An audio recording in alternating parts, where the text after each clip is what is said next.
ফুচকা খাওয়া হয়ে গেছে। দেখেন ঝালমুড়ি, আসলে ছোলা মুড়ি দিয়ে এত সুন্দর করে এই যে মাখাইছে।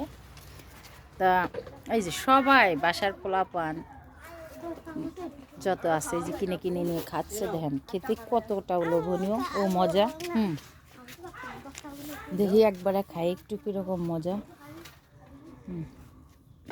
নে খা তুই পড়ে না। দেখি না, ঝালমুড়িটা তো বানানো তো সেই হয়েছে, অনেক মজা হয়েছে। দেখ না, আপনার ঝালমুড়িটা অনেক মজা হয়েছে।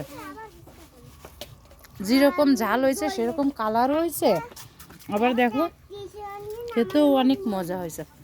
যাক, আপনার অনেক অনেক ধন্যবাদ। এরকম গ্রামের বাড়ি সবাইরে আসে পোলা পান সবাইরে ছোটো বড়ো এরকমভাবে খাবার আগে দিচ্ছেন, অনেক অনেক ধন্যবাদ। ভালো থাকবেন। বিকালের নাস্তা, আল্লাহ হাফেজ। ঘরে বানানো লাগতেছে না কষ্ট করে।